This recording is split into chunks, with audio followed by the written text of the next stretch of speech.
What's good? Late night. We're about to get this started. It might be just me. And just me. And that would be perfectly okay. But if you do have a chance to stop on by, thank you. About to get this started really soon.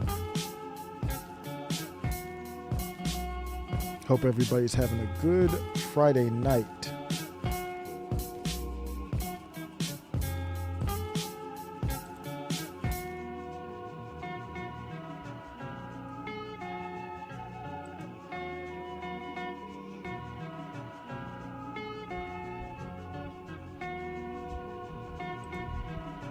What's good? So I was here, stuck in the middle. I was walking down to the basement, getting ready to record, and I have to have something, otherwise I would fall asleep literally. And I dropped my monster down the stairs, and that thing is like under 1,000,000 pounds of pressure. Exploded. So I had to go run and get a cup. I'm not letting a monster go to waste, especially when it's the only monster I've got. Didn't really have time to do a cup of coffee. So I'm living the healthy lifestyle, as you can see. And now I've got my monster in the glass. I love how they taste, though. I do like monsters. Don't drink them much anymore. I was into these energy drinks for a while. I know they're terrible for you. Sugar out the yin yang and other concerns. Then I went to coffee. But every once in a while I'll get one just because I actually like the monster. Tastes like what I would want Mountain Dew to taste like. So I got that going. So ready to go. Got a few topics, just a couple topics. I got topics that are layered on top of each other. So I'm going to talk about censorship, and it's like 5 topics in it or more. It's unbelievable what's happening here with censorship. And if you haven't heard some of the news on these topics, you're going to want to hear them. I'm going to talk about Grimes.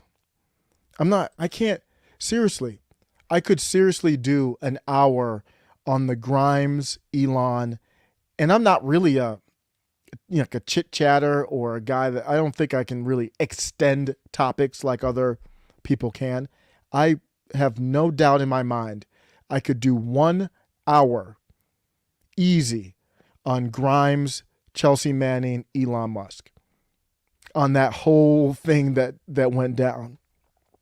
Guarantee you I could. So I usually stream on Rumble. I didn't have a chance to do the configuration, so I'll just let that go. I think I am on Odyssey Live.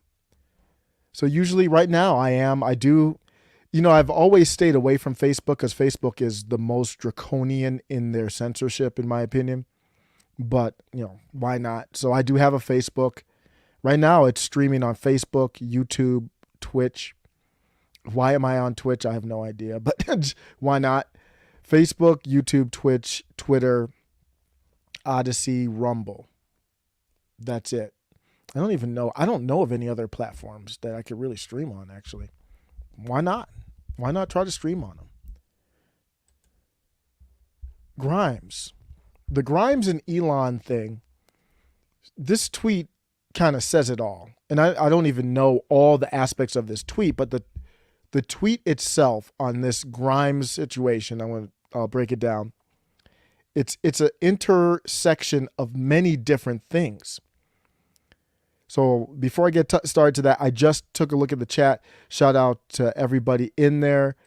Eric Smith, props, friend of shows, all in the chat. Eric Smith, Allsut Full, thank you. I dropped Facebook and Twitter. I know I dropped my personal Facebook. Now I'm on with the channel. Ray Studio said hi at 10. So I just want to say shout out back to you, Ray, for stopping by. Thank you, everybody in the chat. So let's look at the Grimes thing. This is a tweet, just a random tweet I saw when you click on the trending, and then you see tweets. Grimes going to start sounding like Weeaboo System of a Down after dating Chelsea Manning. Next album will have lines like, my stuffy so kawaii, the Biden administration so sorgani, PRISM is a code name for a program under which the United States National Security Agency. That's the reason why I put that tweet there, is because this, you might say, well, what does this have to do with anything? The Grimes, Chelsea Manning, Elon thing, it has to do with damn near everything. Think about the genres and the intersectionality, to use a critical theory term here, but it really is. Entertainment. We're talking about entertainment. Grimes is from Canada. Singing, songwriting, music producing, dream pop, electric R&B, hip hop, science fiction, communism, feminism. Then you've got Chelsea Manning. That's just Grimes, and that's not even everything with Grimes. Then you've got Chelsea Manning, activism, whistleblowing, populist left for Grimes too. Believe it or not, I think I would consider her populist left. Julian Assange, hacking, trans. I mean, Chelsea Manning is a trans woman. Army, court martial, espionage. Like, that's just those two. Not to mention Elon, one of the richest. What do we need to break down Elon? Chips and brains, cars driving by themselves, taking us to Mars, one of the richest in the world. That's what we're dealing with here. So you've got people who are in these different factions all kind of coming together. And I will say that is the beauty of Twitter. People have said it. You know, there's people on the, non-Trump side that will say Trump supporters want to come back to Twitter because you don't want to be on a platform with everybody thinking the same way. And I agree, there's something to that. I like the interaction on Twitter, even if it's only 10, 20, 30% of the time that you get into these side discussions, arguments, battles a little bit. That's much better than an echo chamber. I still go to Getter, Gab, and all that, but there is something to it. And this is the perfect time for it. There's no other platform that has this type of, Instagram does, but you don't have the philosophical that I've seen to the level of Twitter, where all these different groups are interacting. There are people who are Tesla fans that know nothing about Grimes, and then now they're finding out about her. Or maybe they didn't know much about Chelsea Manning. Now they're finding out about Chelsea Manning. Incredible story just from that standpoint. I'm not even going to be able to get into talking about it because it's just too much. So where am I going to go with this? Well, first, I saw Savannah Hernandez. She tweeted, logging into Twitter to see that Grimes and Elon Musk just welcomed their second child. Then there's that. I'll get into that we didn't know about. But Grimes is also now dating Chelsea Manning. I'm logging back out. Savannah's great. She does the show with Adam Krigler. Yeah, they're cool. They're great. I like them both. Wait, somebody said Elon may be considering a media platform. I hope he does. I've been calling for that. In regards to this story, Sydney Watson, who I'm a big fan of, says, wait, what? Laugh my ass off? So she's like, what's going on? When I saw this too, I was like, what the hell is happening? Savannah's just like, I don't know. She's just, the desperation right now is just like, it's real. Let's talk about this story with how this story about the baby came out. I thought it was, I don't even know what to think of it. But this tweet here is just talking about the mashup, like I was talking about with the genres. But Elon Musk and Grimes welcomed a secret second baby via surrogate in December. Singer Grimes revealed in a Vanity Fair profile published Thursday. Their new addition is a girl. Exa Dark Sidereal, I believe is how you pronounce it, Musk. Or they just call her Y for short. And his son, they call him Baby X, basically. So they're kind of going X, Y, Z. I don't know where the Y comes from, the X of dark, but you can give anybody any nickname you want. The birth of the Tesla CEO and singer's first child was well documented. It's XAE, well, it's X Ash A12, I believe is what it is. So that was his son, and he's trying to, you can tell he's raising his son kind of like as a prodigy. She talks about that here, Grimes. So here's how this kind of happened. It came as a shock when Grimes accidentally broke the news of their second child thanks to the baby crying upstairs. So you hear somebody crying upstairs. She's in the home, and there's a USA Today, I believe that's the USA Today writer, Devin Gordon, and they know Baby X isn't there. And Baby X isn't even really that young anymore.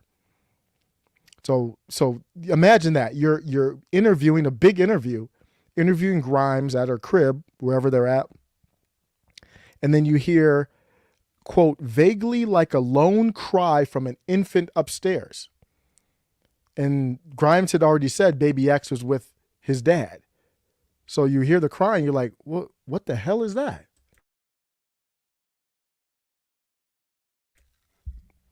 Like, what is that? I think I noticed Grimes wince. So you hear the cry, and if you're an interviewer, you're definitely trying to read off of cues, and you see her like wince. So if the cry is no big deal, she would play it off or not even care. So Gordon says, I say nothing and move on. It could be anything. But then the baby's still crying. And then he can tell by the look on her face. Now, who knows if this was set up or whatever. She did it on purpose because, it kind of doesn't make sense. But don't let the truth get in the way of a hell of a good story. So I braced myself to ask the strangest question of my career. Do you have another baby in your life, Grimes? That's a strange question to have to ask. He had to ask it. Her body clenches and she looks away, and he knows something's up. The interview is going to go to a place that he probably wasn't ready for. She said, I'm not at liberty to speak on these things. Whatever's going on with my family stuff, yeah, you want to keep the kids out of it. And she said, I think E is really seeing him as a protege. He's talking about his son X, bringing him to stuff and anything, his situations like that. And then she went on to say, well, it's like Y is going to be my prodigy. The singer later confirmed the baby was born in December via surrogate. Hey, if you got money, when my first son was born, it was birth is I hate bringing it up because my wife's like, well, all you had to do was be there in a supporting fashion. So let me be clear. I have that perspective, but I just have to be honest. It was a traumatizing thing. I had never been until my first son was born. The second one was a lot because I knew what to expect. So it wasn't as jarring, but I had never really even watched births on TV.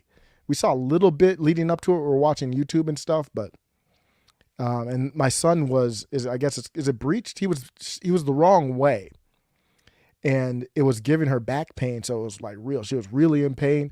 So it was scary. It's like one of those raw, visceral. We humans are at the basic core. We're just animals, and we're so sophisticated. We got all these devices and toys and all this other stuff. Man, that birth brings you right back to you're no different than a damn elephant or a rhino or whoever, any other mammal that gives birth. So if you got loot, Elon does his little thing, go into the room with the cup and the magazine, and then you got a surrogate. Or I don't even know how it works, so maybe I'm wrong. I don't know how that works, but Grimes didn't have to go through all that when you got that loot, because that's not cheap. So she said it was born in December, and wow, they had a baby and kept it hidden. That's pretty impressive.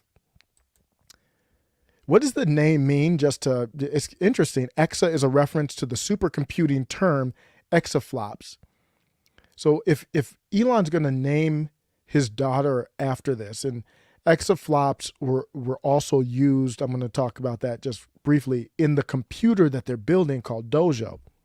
It's going to be the most powerful AI supercomputer in the world. Elon's not going to name his daughter Exa if he doesn't believe that this computer is the real deal. So I'm not a financial advisor, and I saw, I got my alerts that, Tesla stock dropped 5% today. When I see that, I look and think about maybe I can cop some more on the cheap. But I'm not a financial advisor. I don't know what's going to happen. But that's what the Exa part means. Then named partly after her favorite character in Lord of the Rings as well. So they have a rhyme to their reason. I mean, I think that's pretty cool that he's naming her after that. And Elon and Grimes, they said they split up, but Elon's a smart dude. So number one, he's not going to have children with someone who's not smart or have good genes. It's just my opinion. Not multiple children like this. There's no way. There's something that he likes about Grimes' genes, in my opinion. He could have children with anybody. They have multiple children now. Then on top of that, Elon Musk kind of has the best of both worlds. He's not married. So I don't know what financial ties she has with him. Like Bill Gates got divorced and it was like, gink, cut that stuff basically in half. And then he can go on and do other things. Remember this video? I want to revisit this because I never did a video on it, and it pissed me off a little bit because people were clowning her. I have a proposition. They were clowning her for this, and I think she was based. Remember this? For the communists. So typically, most of the communists I know are not big fans of AI. But if you think about it, AI is actually the fastest path to communism. So if implemented correctly, AI could actually theoretically solve for abundance. Like, we could totally get to a situation where nobody has to work, everybody is provided for with a comfortable state of being, comfortable living. AI could automate all the farming, weed out systematic corruption, thereby bringing us to as close as possible to genuine equality. So basically, everything that everybody loves about communism, but without the collective farm. Because let's be real, enforced farming is really not a vibe.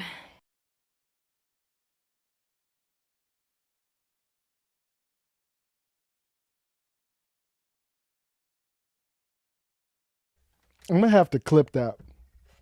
I love how she ended that. I love how she ended it like, I'm going to have to clip that for anything I don't like is really not a vibe. She was based there. I'm not for communism, so that's not what I'm saying. But what I'm saying is, if you do want communism, AI is the number one way to get there.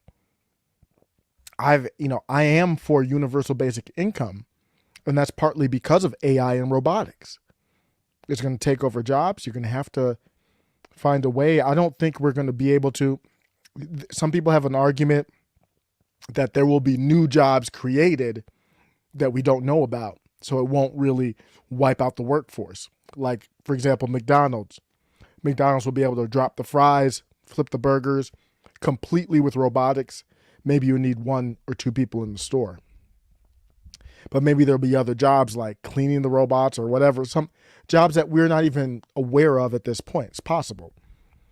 But I still think we need a universal basic income. But what she's talking about is basically, she's talking about WEF type stuff. You'll own nothing and be happy. If you want to go down that route, AI is the best way. People tried to make fun of her. This was one of the videos where they were like, she sounds stupid. That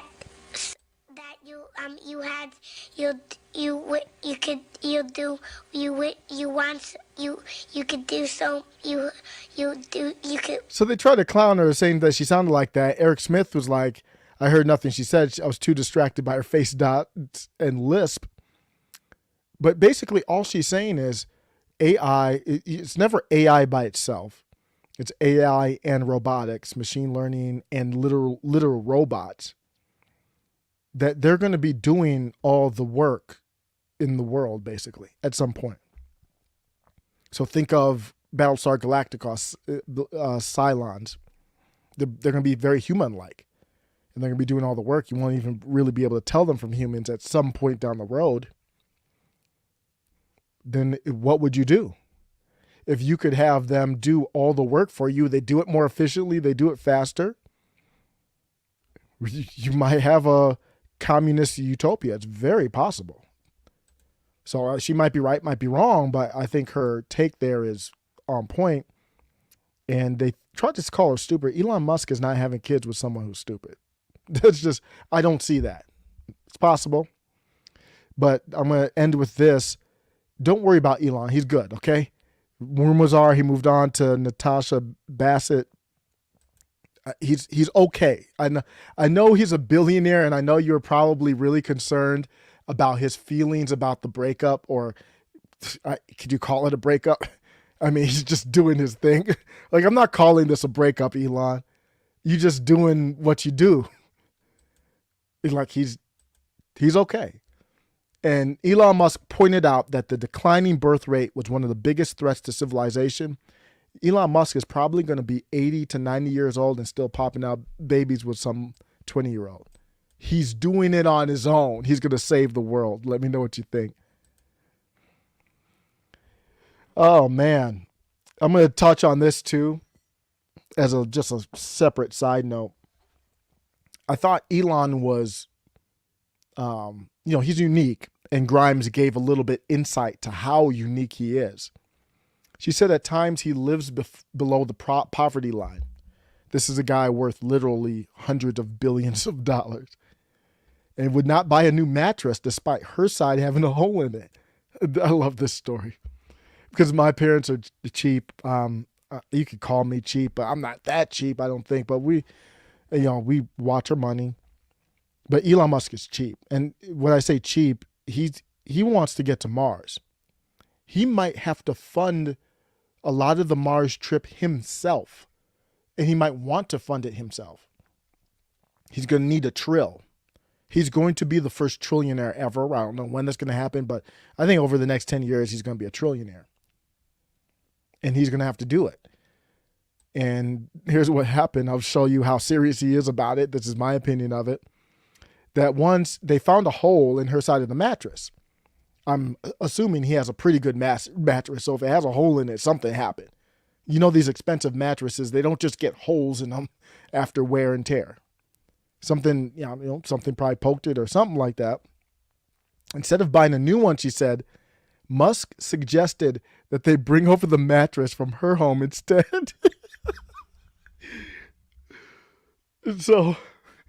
So she's at the crib of this, literally, I don't know if he is now because it fluctuates, but one of the richest men in the world. And he could sneeze and the money would come out of his nose to buy the best mattress that's ever been made in the history of the world. On her side of the bed, there's a hole on the mattress. And she's like, she's probably like, honey, can you order a mattress? Just hop on Amazon. I don't know. However you do it, you're a rich dude. Can you get a new mattress? And Elon's like, babe, don't you have one at your crib?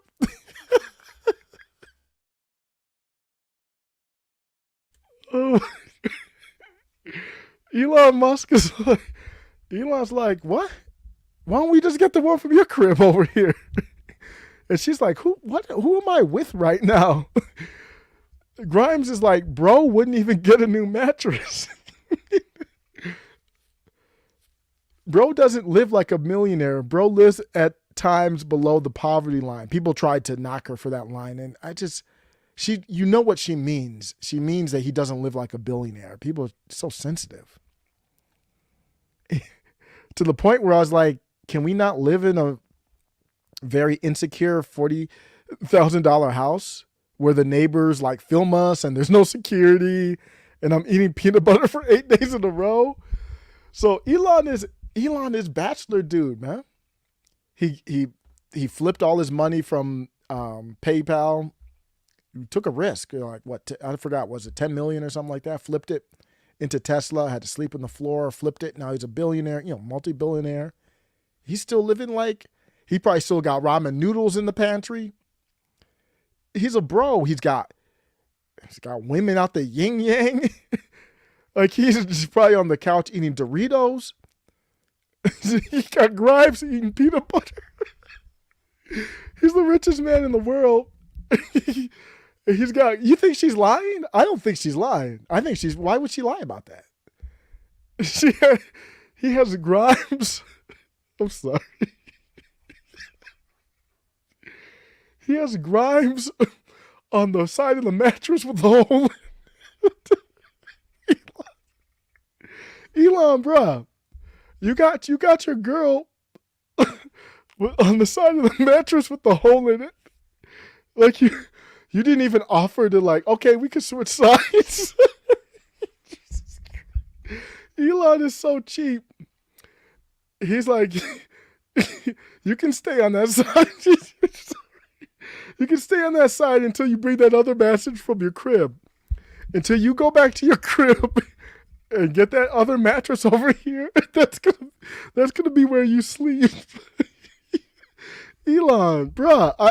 Elon, you're great, man. You're inspiration. I tell my kids about Elon. I tell my wife about Elon. But bruh, that's not acceptable, man. That's the mom of your children.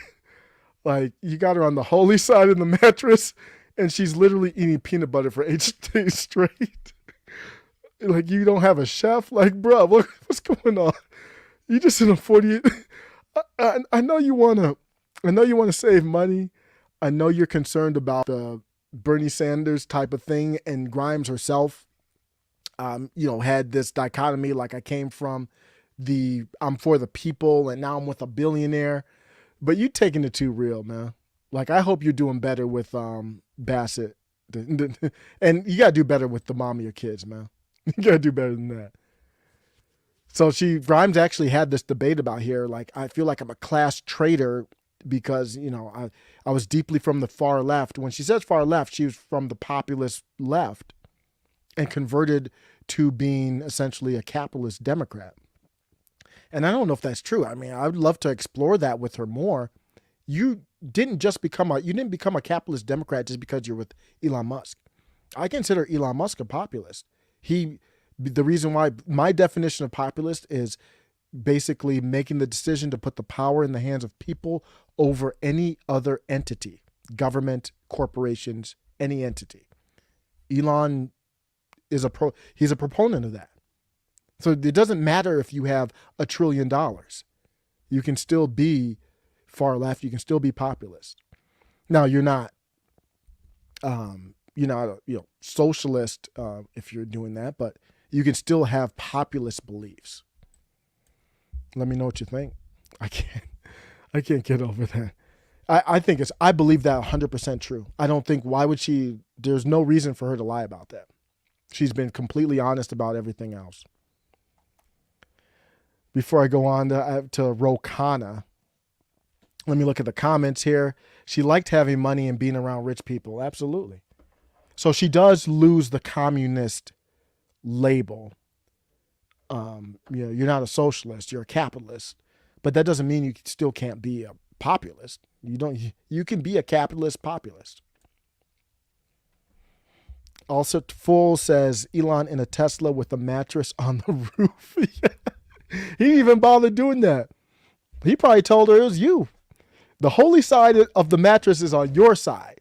So it's on you to go back to your crib and bring back your mattress. Otherwise, you're going to have to deal with that. Elon's savage. I didn't know he was that savage. He said he can travel the world living off his interest payments. Yeah. Declining population means society won't be able to pay for the Social Security and the debt. Didn't think about it from that standpoint, but I agree. Retirement taxes can only rise, creating an Ireland potato famine kind of state of life. Elite flourish and poor bend the knee or leave. That's what the World Economic Forum is about, I think. Grimes was touching on that same thing, the own nothing and be happy, but she meant it as in a true, everybody's equal type of way, which will never happen. These elites, you can tell they're not going to let that happen. Khanna. Talking about Khanna again. This is a quick topic. This is the topic right here, the tweet. This is from Khanna. Ever since the Orange Revolution began under President Bush, the U.S. has been complicit in the rehabilitation and spread of neo-Nazis in Ukraine. Enough is enough. Our government must stand up to the Azov Battalion and other fascist groups. Dated, this wasn't a recent tweet, dated May 5th of 2018. Senator Khanna, he was in the House at that time, I believe. He was in the House at that time. Why did you delete that tweet? It sounds pretty solid to me. He felt the need to delete the tweet. That's because the Borg firmware had an update, over-the-air update, and now we're on this side of the Azov Battalion. Funny how things change. Let me know what you think. These people are two-faced. My goodness. Unbelievable. They have no shame at all. Let me get into the censorship. That's the number one story in the country right now, is censorship. And there's many layers to this. I mean, the overall reasoning's about the same, but there are many layers to this. And we as Americans can't stand for this. I mean, if we don't stand for this, we don't stand for anything. I don't want to hear anyone talking about, if the shores of America were breached by a foreign enemy, we would grab our weapons and defend this country to our death. Right now, we're dying a slow death by 1,000 cuts. Censorship. Now's the time to step up and not fight with guns. This is the time to step up and fight politically for the Constitution. This is unacceptable. It has to stop immediately. I'm talking about you, YouTube. Yeah, you. So Bob Menry said, this country has fallen apart. Our interview has been deleted after being one of the most popular podcast videos in the history of time. I'm out. What is he talking about? They had Trump on. They had Trump on it. I haven't watched it yet. It's on Rumble. We'll get to that. So you can still watch it. But it got removed for violating the platform's community guidelines on misinformation. So they decide what misinformation is, not you. While the interview touched upon a wide range of topics, it seemed like there's one topic that's really sensitive right now. Nothing makes me more confident than having a topic you can't talk about. That makes me wonder more. Why can't I talk about it? That brings me to the topic, not away from the topic. They removed the episode. This is a former president of the United States. It's unacceptable. I don't see anybody making a big push on it. I don't see any big noise. You see stuff online. Okay. I don't see any pressure on Marjorie Taylor Greene and Thomas Massey and Rand Paul. I'd like to say, I'm voting y'all out if you don't fix this. I don't see it. We get what we deserve if we don't understand how important this is. There's nothing more important than this. If they can vanish a former president, they can vanish you. And vanish whoever the hell they want to vanish. If this isn't the stance, if this isn't the thing that gets you up on the hill, that proverbial hill, then there is nothing. I don't want to hear anything about this if foreign invaders breach the soil. I don't want to hear that. It's ridiculous. It sounds nonsensical. At that point, what are you fighting for? We've already fallen. Pay attention. The Trump interview was hosted by these popular YouTubers. I'm not familiar with them. NELK Boys. Why is he on the NELK Boys podcast? Oh, yeah. Here's why. They have over 7.2 million subscribers. And that's how, you know, their big channel, bigger than Tim Pool or Steven Crowder even. YouTube has deleted our Trump episode. It had 5 million in 24 hours. That's why Trump was on the podcast. Trump, you should have went on with Tim Pool. Like, Tim Pool is the number one dude out there who knows how to get a video up and not pulled. It happened with Alex Jones. But Alex Jones is hard to lasso in. And he's had Alex Jones on multiple times.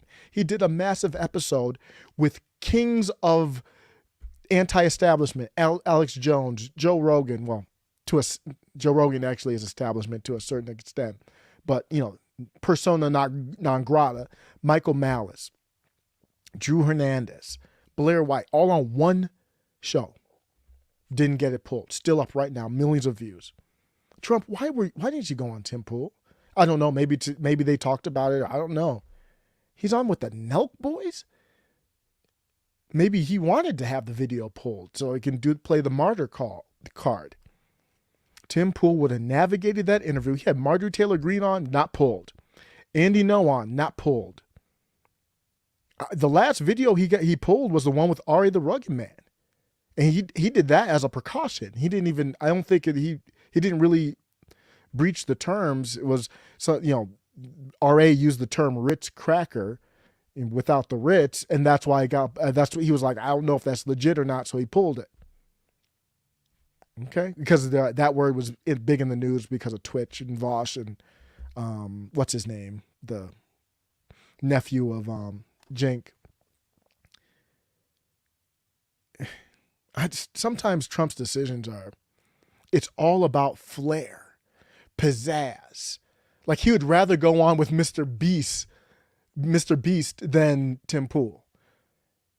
And Steven Crowder wouldn't be the one. Steven Crowder getting strikes left and right because he's just risky and he jokes so much. He had Alex Jones on, didn't get pulled, but Tim Pool's the obvious one. Tim Pool's had Bannon on, Marjorie Taylor Greene on. He had Navarro on. He's had the whole crew on. Trump, just make that happen, bro. Make better decisions. But good news, there's some white pill here.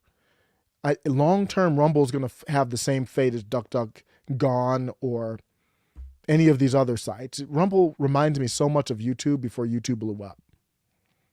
It's just not, you know, when YouTube blew up, there wasn't another YouTube. That's the only difference. But the episode's on there, so it's good. This is a time to look at a site like Rumble, to look at a site like Odyssey. Odyssey is the real deal because I haven't seen them do any of the censorship stuff. And Rumble, they've got investors, and it's going to break at some point, and they'll just turn into a corporate. Because what if Microsoft comes in and says, we're just going to give you guys 500 million? It's a wrap, okay? we're gonna give you 500 million. They're done. I'm taking the cash and I'm out. But right now, props. They didn't take down Russia Today, RT. Props on them. You can still watch the interview right on Rumble. DuckDuckGo downranks Russian disinformation. So we've got disinformation, misinformation, malinformation. What the hell does this stuff mean? What does that mean? Who is the person that's determining what Russian disinformation is? The way to combat bad ideas, so if somebody says the sky is red, is to take a picture and upload it and say, no, it's not.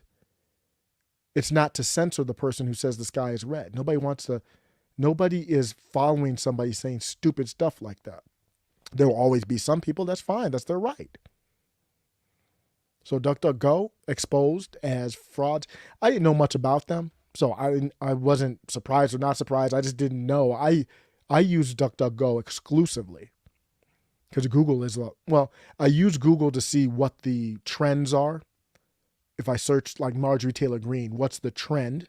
So then I know that, then I go to YouTube, that's what the trend is. If I want real information, it's exclusively DuckDuckGo. Now it's DuckDuck gone. I don't know, Brave, or there's all these other ones out there. I'm gonna try. I'll still use DuckDuckGo if it's still good, but this is sad news. This is censorship. They're trying to make it where you can. The year is 2022, and we don't know where to go to search for information. That's as simple as what's happening. The year is 2022. And if you want to find out what's going on in Ukraine, they're trying to make it hard for you to come to your own determination. I can't come to my own determination without seeing wrong information and right information, and I don't know which is wrong or right, and then making my own determination, and I am fully okay with saying I don't know. So I try to stay within my lane, so you might not hear me say I don't know a lot, because I'm staying in my lane. I haven't covered a lot of this, all these little stories that are coming out of Ukraine and Russia, because I'm seeing conflicting stuff, and I'm like, I don't know, so I just don't cover it. I'm okay with that. That's fine for me. I don't need you to tell me what is right, what is wrong. That actually scares me more than anything. If you're trying to tell me what's wrong and what's right, then I don't trust you. I know I can't trust you. And if you listen to this channel, hopefully it doesn't come across as I'm telling you what's right or wrong. The hell no. I'm telling you what I feel, and that's why I say I seriously mean it. I want your opinion. That helps me calibrate. You find out, listen to everybody. I listen to mainstream media a lot, and I listen to underground people and all kinds of people. This is Gabriel Weinberg. Never knew who the CEO was.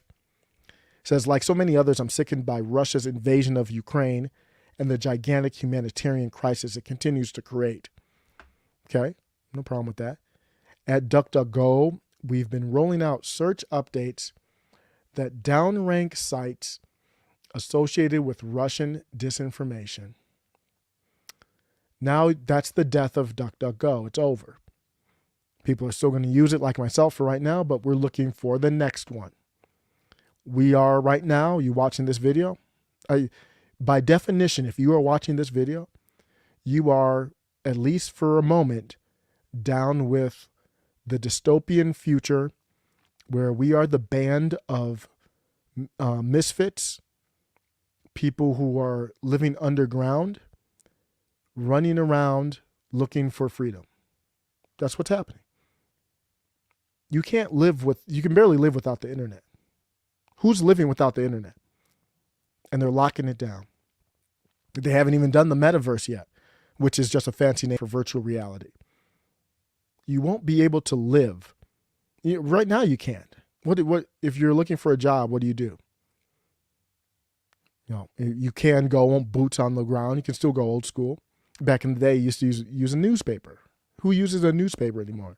You're online. Connections, interviews. Even if you walk into Target, they're going to put you on the internet and say, fill out this form.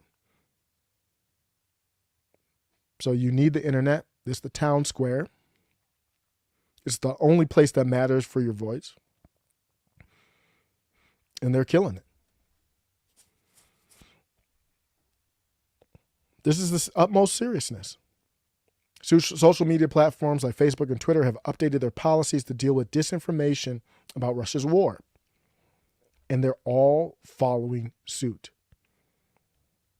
If you really wanted to deal with the misinformation, you would just put out your counter information. That's all you need. If someone says 2 + 2 is 5, I'll say 2 + 2 is 4, and I'll show you my math. And if you make your own determination, I'll show you my math. If you believe theirs, do you. If you believe mine, great. I don't censor someone who says 2 + 2 is 6. That's asinine. Who would do that? We need First Amendment protection. This is These social media platforms are just simply another government agency. So the First Amendment doesn't matter anymore because they work together. Next story. In the umbrella of censorship. This is real. This is a real headline. This one is not, I'll do a Babylon Bee later. This is not a Babylon Bee. Facebook now allows hate speech in some countries if it's anti-Russia. This should scare the hell out of you. They have so much power. They have their own Supreme Court.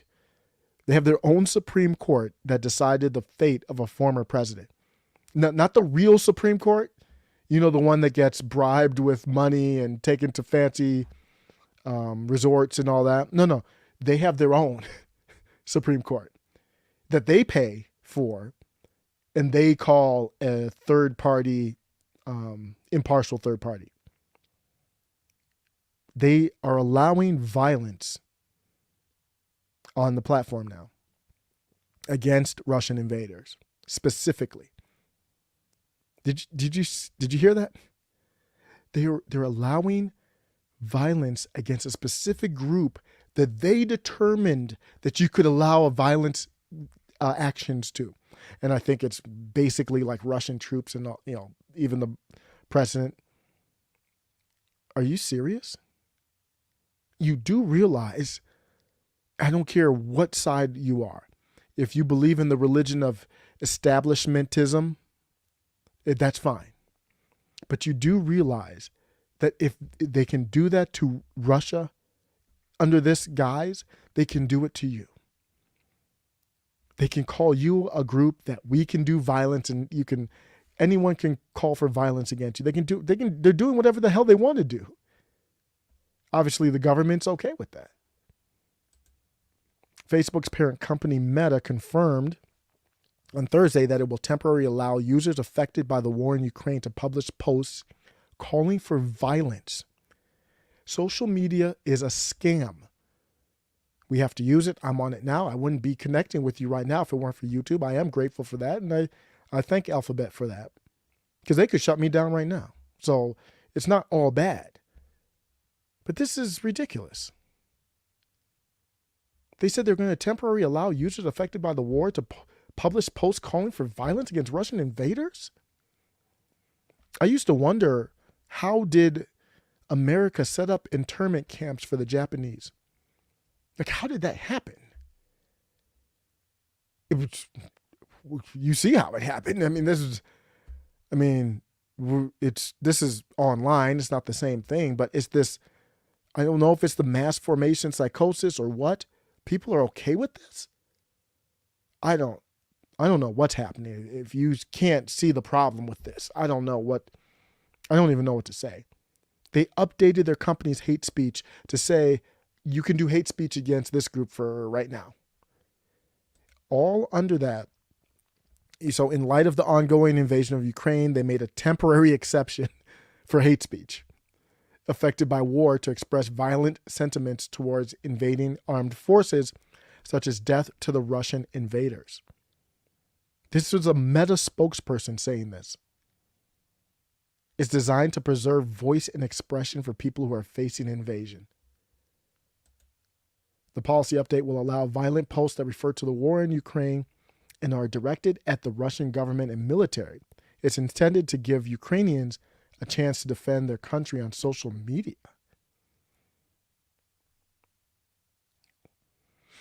They're down with the critical theory and whatever else. They could say, hey, this group is an oppressed group. They can say hate against this group. No one can stop them. No one can stop them. This is under the umbrella of an ongoing battle with Russia, and Russia banned Facebook before this announcement came out. So Russia bans Facebook, and then Facebook after that says you can call for violence against Russia? That's just open corruption.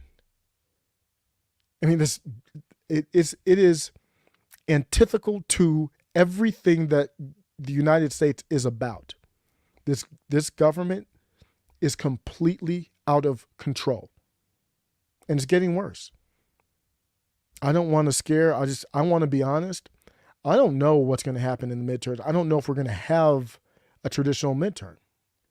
These people are playing the long game. They're winning the long game easily with indoctrination and social media, forming the minds in kids. But short term, you could have a lot of influence by the Marjorie Taylor Greene part of this party. Do you think they want to give up that power? Marjorie Taylor Greene just did that video where she talked about how they had to set up the rules in the middle of the night for this Omnipork bill. Do you think they're happy about doing that? They had to do that because of people like Marjorie Taylor Greene. Do you think they're going to give up power? Do you think they're going to be okay with the possibility of the House flipping, voting for a Speaker of the House? And my interpretations of the rules, I'm going to do a separate video on that, is that you can choose anyone you want to be Speaker of the House. They could choose Trump. They could choose a Trump associate. And Trump could be the one by proxy. They're not going with McCarthy. There's too much momentum with the America First side of the party. I don't know. Maybe I'm taking it too far. But this is crazy stuff. This is a real headline.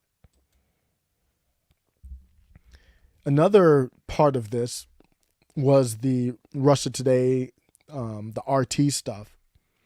So they said they had to shut down RT because it's Russian propaganda. Meanwhile, the White House is briefing TikTok influencers on how to cover Ukraine. These are not private companies. And I can list off probably 20 different reasons to justify that. Maybe I'll do a video just kind of narrowing down on that short video. The White House is briefing these people. They're literally briefing. The White House is briefing TikTok stars, so the top people on TikTok. They're saying, hey, this is what you need to say. So if you're TikTok, would you ban someone that the government came in to tell them what to say? What the government, the same government that could regulate you. So they talk to these not random, but these big TikTokers. Are you banning that TikToker? No, because you're going to have problems with or you would have to hesitate because you're going to have problems with Big Brother. That's not a free market. That's not a private company. YouTube extended its ban on RT to the entire world. Dan Cohen says the U.S. government and Silicon Valley are a global censorship machine dedicated to creating war propaganda, stamping out dissent, and erasing memory. I'm hoping history tells the story of both sides, but that usually goes to the victors. Can you believe that? All this stuff. On Thursday, 30 top TikTok stars gathered on a Zoom call to receive key information about the war unfolding in Ukraine. Yeah, key information. It's the government. It's the intelligence group's information. It's one-sided information. National Security Council staffers and the White House Press Secretary Jen Psaki briefed the influencers about the United States' strategic goals in the region. So they didn't make a case for war to you. They took your money and our money to send it over to Ukraine. While we've got all kinds of crazy issues going on here. And then they go to 30 TikTokers to brief them directly, to make them feel important. All they have to do is watch the mainstream media. They didn't tell them anything that's not on the mainstream media. They did that to make them feel important. They did that to pressure them. That is a First Amendment violation. It is a objectively unconstitutional measure for the government to come to a private citizen and say, this is what we think. This isn't CNN.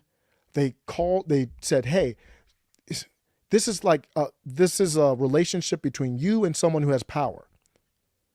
So what happens if the government comes to you, say you have a YouTube channel or something like that, the government, on a call, maybe they're not at the door. That would be the next step. Can you imagine that? Think about Tim Pool or somebody who has a large channel.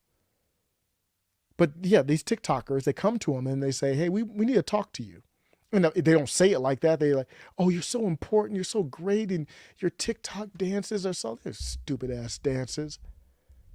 TikTok is nothing but a soft porn Chinese psyop. So they go to these TikTok stars and say, hey, we love your work. You're so influential. Let me talk to you about Ukraine. What happens if you say no? I'd be scared to death. If the government came to me and said, hey, you know what? We want to talk to you about, what's happening in Ukraine. We heard you say it was about corruption, hiding biolabs. We heard the money laundering stuff you said. We just want to talk to you about our position. I'd be like, what do you mean? I just turned on CNN. What the hell is going on? You're not giving me any secret information. That is a threat. That's illegal, or should be. If we lived in the country that we really have, our founding fathers gave us the peace. It's been violated even going back to they did all kinds of censorship back then too. But it's up to us, man. That's illegal. It's flat out illegal. It's a flat out violation of the First Amendment. To go to somebody, that is a pressure conversation. I would have to take the call. Otherwise, I'd be living scared every day, basically. What if you say no? That's not a relationship that's not a friend saying, let me tell you about Ukraine. So they say, hey, let me talk to you. They don't even have to tell you what to say. This is what we think, and we're going to watch you say it. It's understood.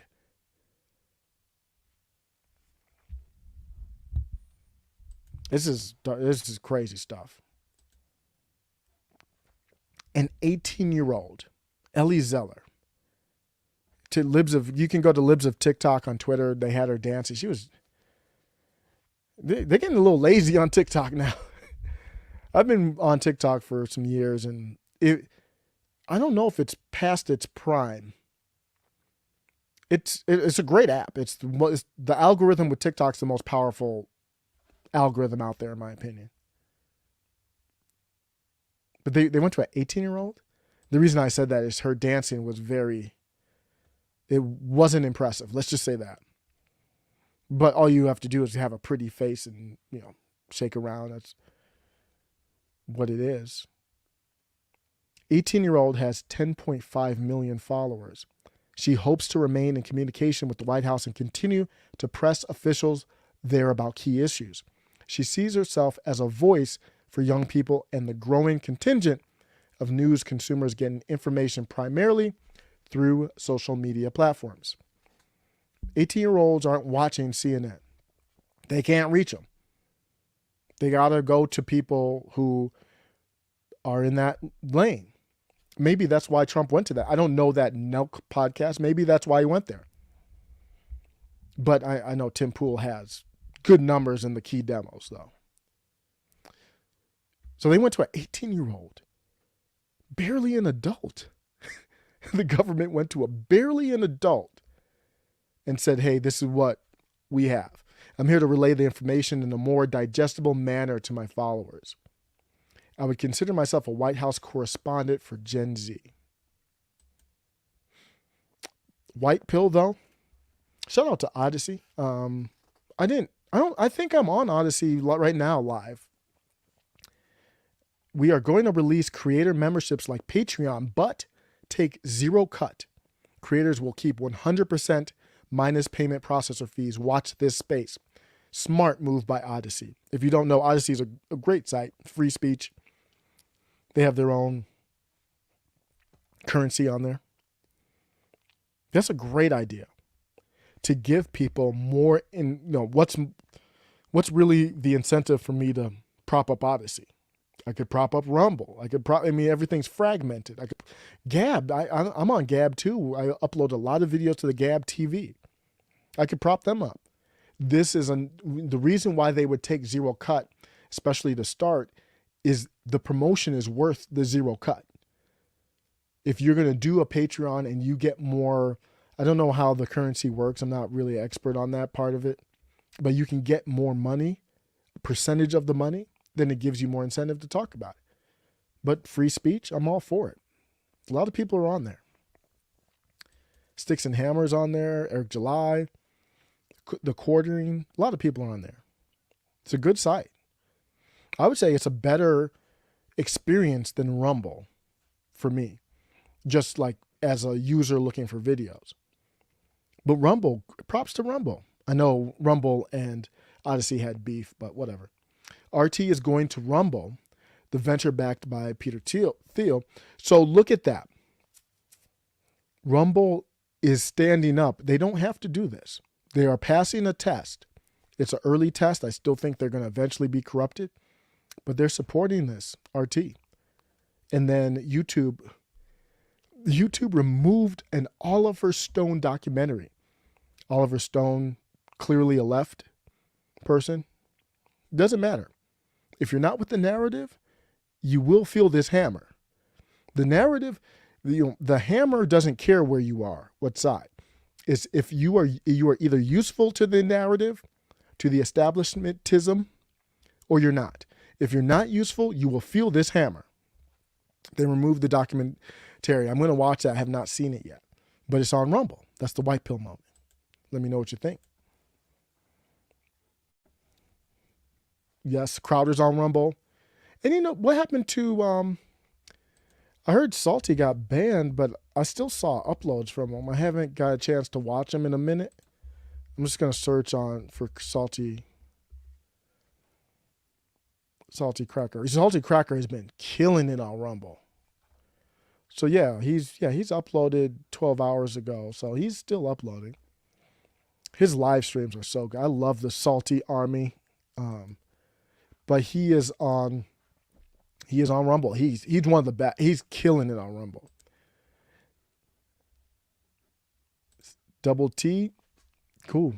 Yes, I do Rumble. I'm not on Rumble today because I didn't set up the configuration, but I'm on Rumble. I don't know how to use Rumble well. I do not get many views on Rumble, but I'll learn. You have to be consistent, so I'm uploading. But thanks for hanging out. But Babylon B, in another kind of white pill moment in kind of relation to the censorship, Babylon B had this hilarious headline. That Babylon B is like a beacon of light in all this darkness online, at least. They're just hilarious. They're showing the power of satire. It's still alive. Facebook introduces call in drone strike button. If you can click on Facebook introduced call in drone strike button. You can click on all Russian profiles. And then you see the little drone strike. This is so funny on multiple levels, on the technology level and of course on the censorship level. I mean, you can do hate speech. You can call for killing someone. Babylon's like, well, why not just do that? Click the button, got a drone fly through, kind of treat it like a Call of Duty, but it's real life. Maybe you get points depending on what happens. Unbelievable. Facebook made waves this week. This is satire. I want to make that clear. This is a joke. That's one of the things about AI it struggles with. It doesn't know satire. It's learning, but it doesn't really know it. Facebook made waves this week after announcing they would temporarily be lifting their ban on calls to violence as long as the violence is directed towards Russians. That is a true statement in a satire piece. Let's make that clear. That part was true.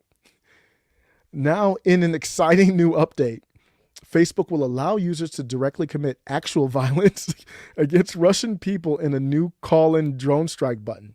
They hate Babylon B. The establishment despises them. They hate them because satire is so powerful and they don't know what to do with it. At some point, they're just going to ban it. I don't know how that's going to look, but they're going to ban them. They've already had stuff pulled from Facebook and Instagram, I believe. Well, same company.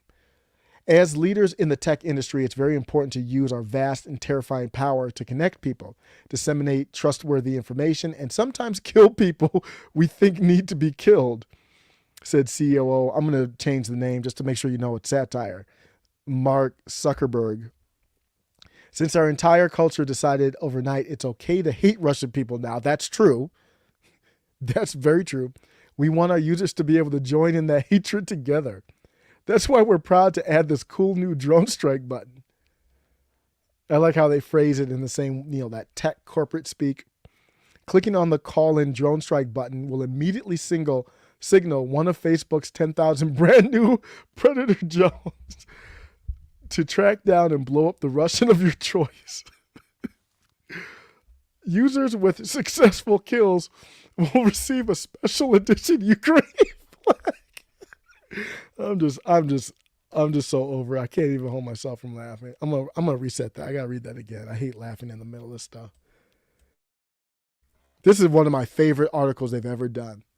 The other one that the one that used to be my favorite is the one where they said it was like Fisher Price, My First Riot set, and they had like a Fisher Price house with graffiti on it, and it was actually on fire. So they did that during the Summer of Love 2020. Let me reset that. I'm going to do it without laughing. Clicking on the call-in drone strike button will immediately signal one of Facebook's 10,000 brand new Predator drones to track down and blow up the Russian of your choice. Users with successful kills will receive a special edition Ukraine flag icon to display on their profile. Facebook has said they will keep the changes in place until the next international hysteria gives everyone a new group of people to hate. Just awesome. Just so awesome. Let me know what you think. I love them, man. They're so good. We need them. I like The Onion too. They come more from the left, but they do a great job. They've had some hilarious headlines.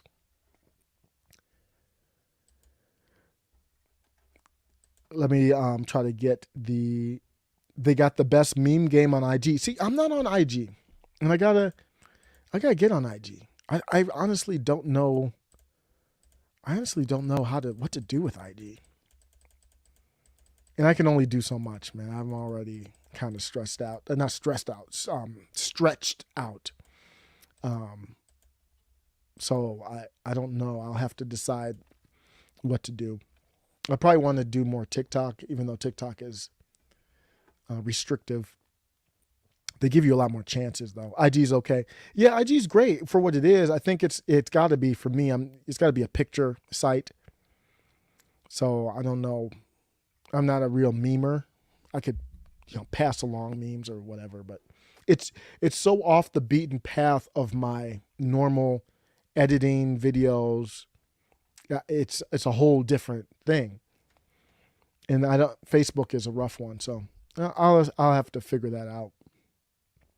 Super simple, way more easy than TikTok. Yeah, I mean, if you're not on these major platforms, you're giving up ground in this political social battle. My whole thing is to have conversation as a normal person to another normal person. You need to be on these platforms to do that. So,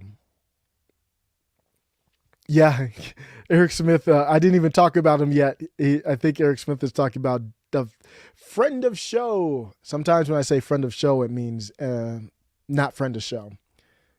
I think Eric Smith in the chat saw Mr. Famous Dr. Ibram X. Kendi. But Vocal Temple is a great follow. And he just had this little short thread flaming the doctor. Speaking fee, $20,000 per hour. Quote from Dr. Ibram X. Kendi, formerly Henry Levy. I like how he puts his real name or formal name was Henry Rogers. This is a quote from How to Be an Anti-Racist, which is his most famous book. It's actually a good read. And to give you insight to where they're at, I would highly suggest it. Speaking fee, that's where I got a lot of my tenets for critical race theory from that book and others. Speaking fee, $20,000 per hour. Yet he says to love capitalism is to end up loving racism. To love racism is to end up loving capitalism. They love these circular arguments, don't they? This is one of the head honchos of this religion. Clearly, it's some type of cultish type thing. This is the woke temple says, number 1, doesn't debate or discuss his ideas. Number 2, doesn't answer questions. Number 3, declines invitations from other black scholars to discuss his ideas one-on-one as equals.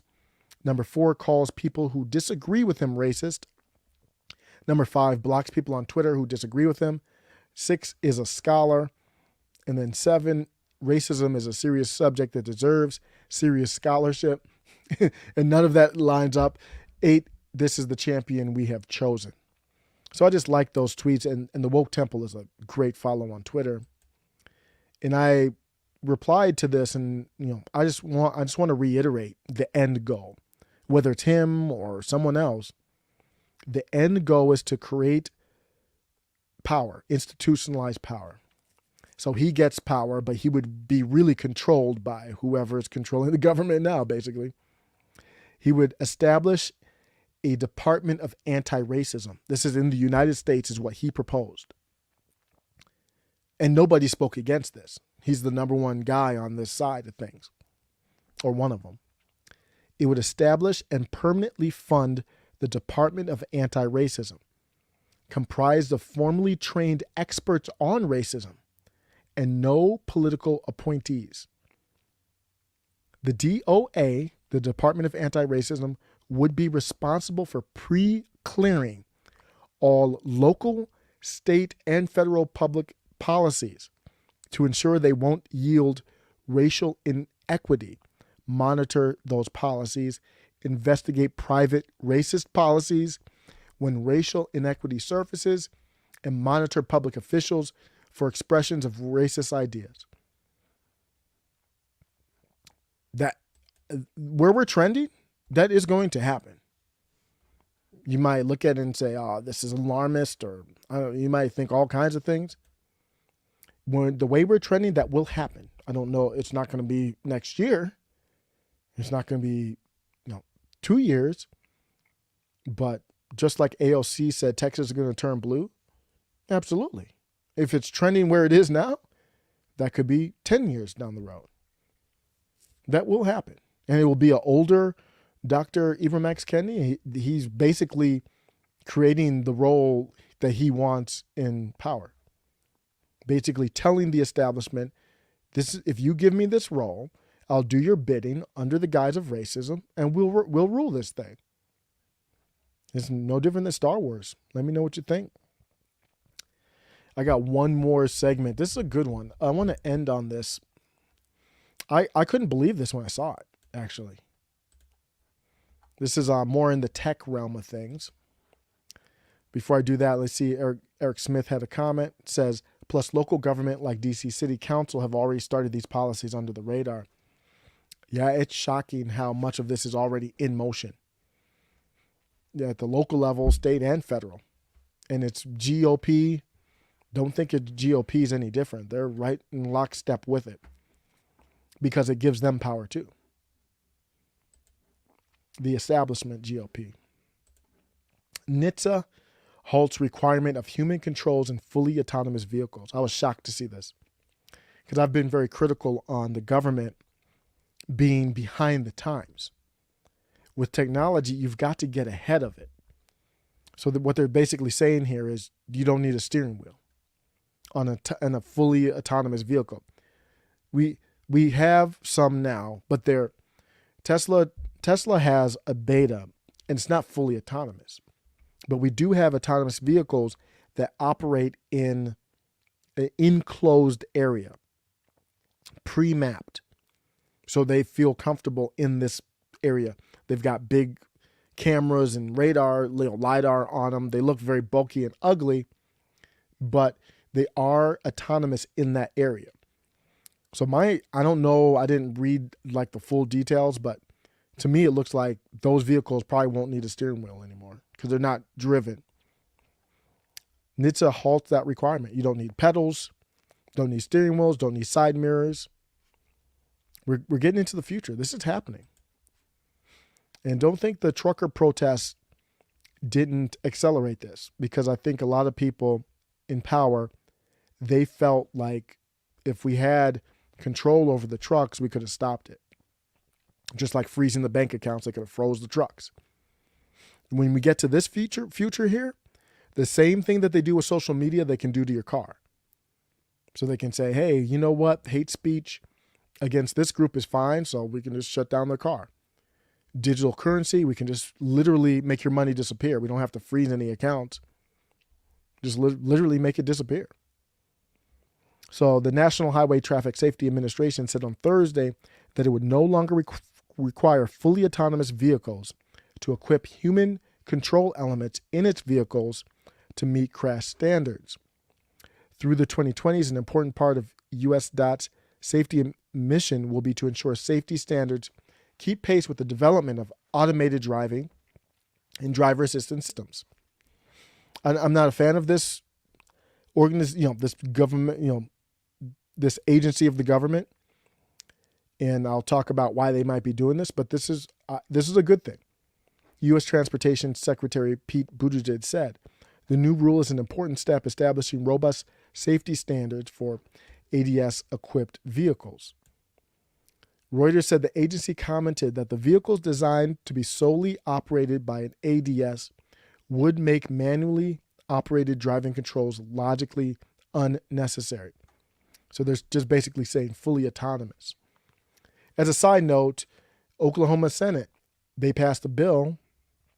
That bill allows autonomous vehicles to operate on public roads. So this is happening.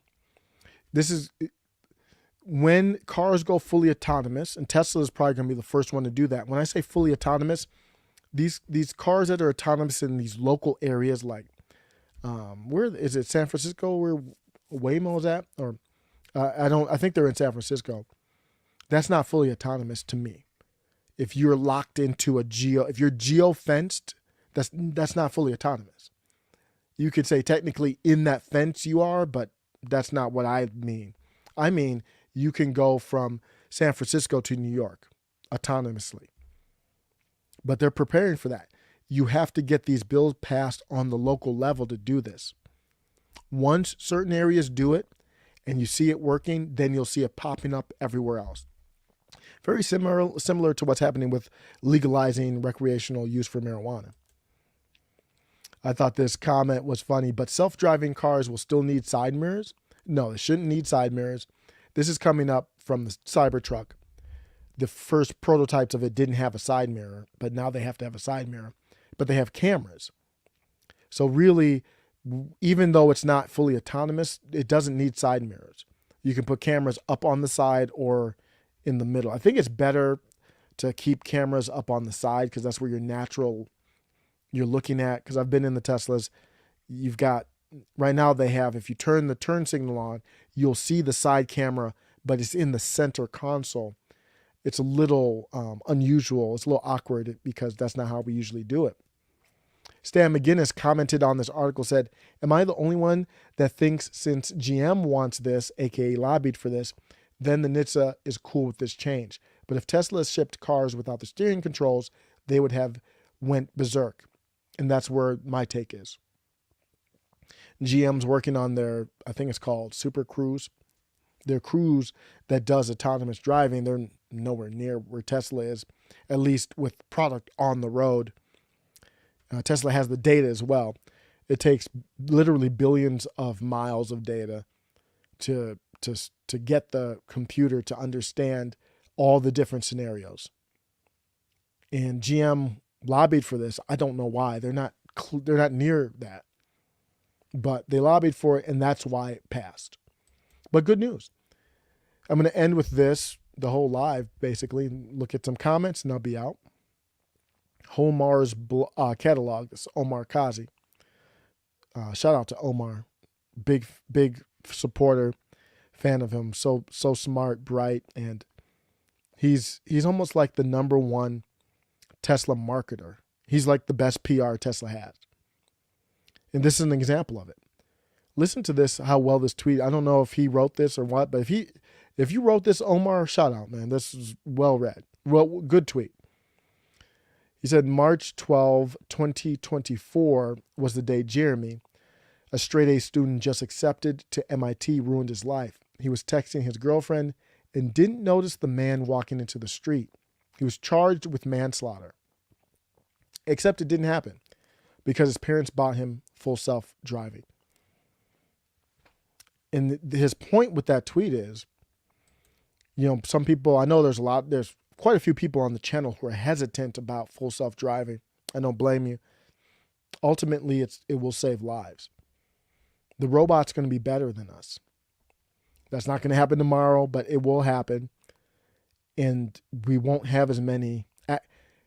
Driving a car is dangerous. Walking in, crossing the street is dangerous. I've got a street by me where the crosswalk is just dangerous. I wouldn't even let my son walk over there by himself. Street's busy. When you cross it, there's a crosswalk, but there's no stop sign.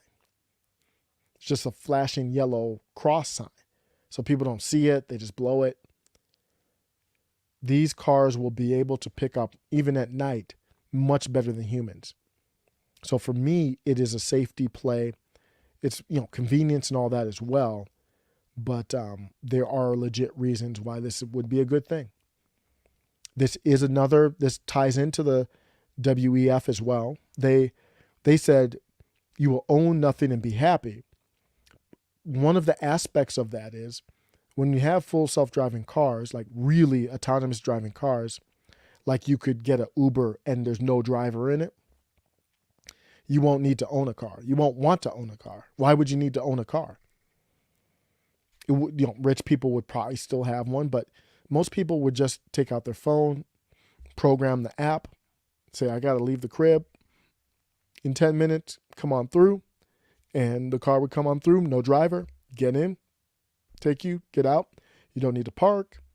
You don't need to drive. You could go to sleep. That's what they mean. It's not just the apartment. So that part of it, I agree with. You won't own a car and you will be happy with that eventually. I don't agree with a lot of the other stuff though. So I thought that was a good note. Good to see progress there, even though it wasn't like a pro-Tesla thing, but it should help Tesla. Let me take a look at the chat and I'll be out. Thanks for stopping by. I still want a steering wheel and some brakes. It's going to take some getting used to, but my son's young. He's only in kindergarten. And I tell him, he knows electric cars. He knows Tesla just because, I talk to him a lot about that kind of stuff. I'm seeing a lot more Mach-E's. So the Ford Mustang Mach-E, he knows that car too. It's a good looking car.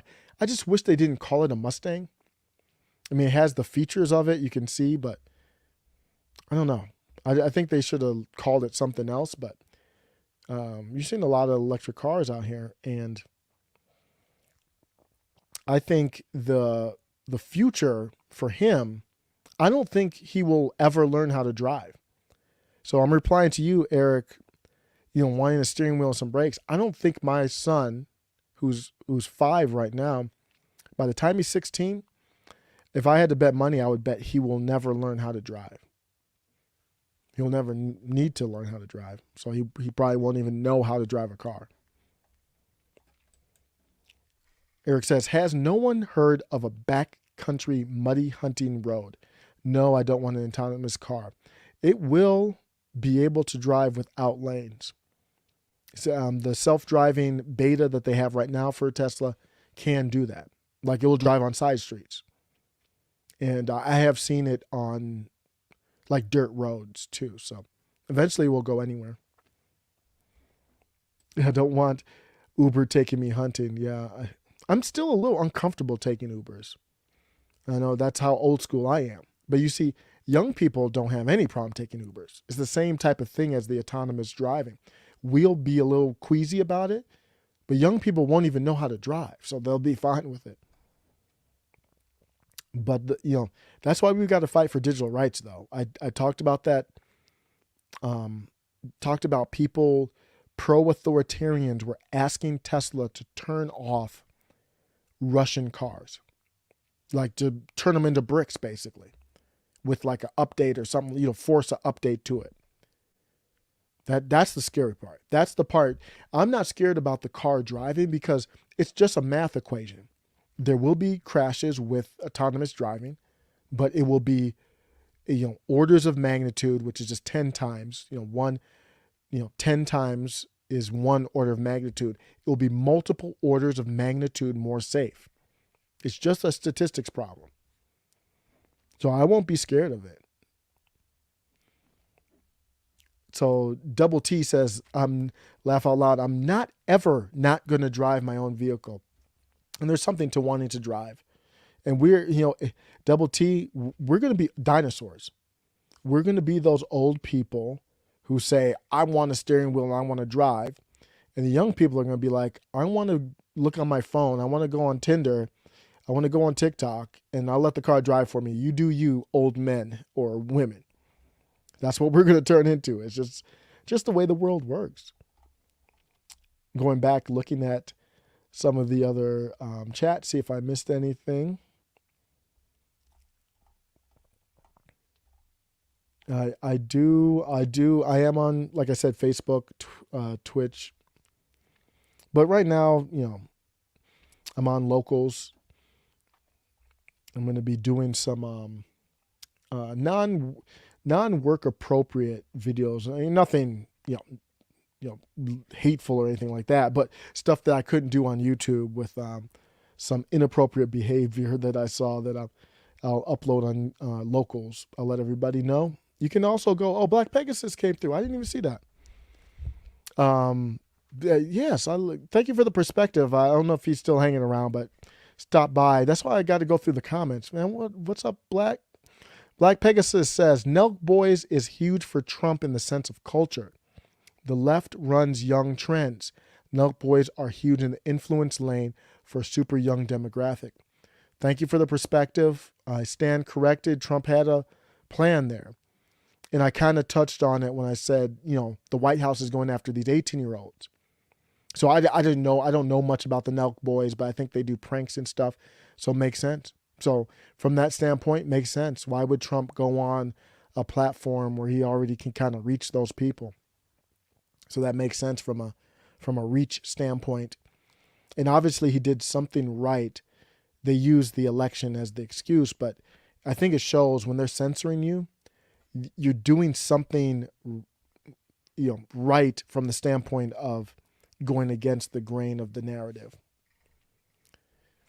So I think by censoring Trump, they just prove him more legit. They actually make Donald Trump more legit as they censor him. Because if he wasn't legit, you wouldn't need to censor him. Trump doing one interview answering more questions than Biden has in 2 years. Was that a long form? How long was that podcast? I got it. It's on Rumble. I can just search it on NELK. Because I did make a comment a while back. Yeah, it was an hour. I feel really good about this comment I made a while back. I said, we're in a new age of politics where anyone running for president, if they can't go on a long form podcast, I'm not voting for you. Or just federal level. So Congress, House, Senate, and President. Not voting for you if you don't go on a long form podcast. That's where we really get to know you.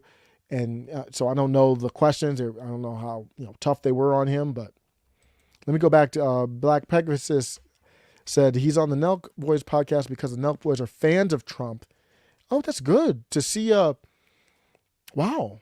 I didn't know that. That's good to know. And, obviously Trump wouldn't go on with somebody who's not, Trump friendly, but to have 7 million, I'm trying to think who has the most subscribers on YouTube that's Trump friendly.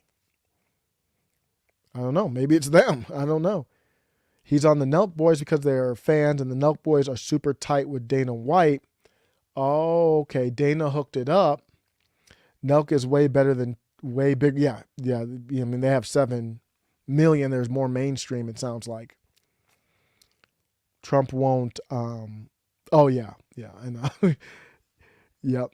The F word. I don't even really say that too much on here because it's a trigger word for YouTube. But yeah, thank you, Black Pegasus. I'll hit you up on DMs, man, just to appreciate the feedback there. So it makes sense. So Trump's decision makes sense there from that standpoint.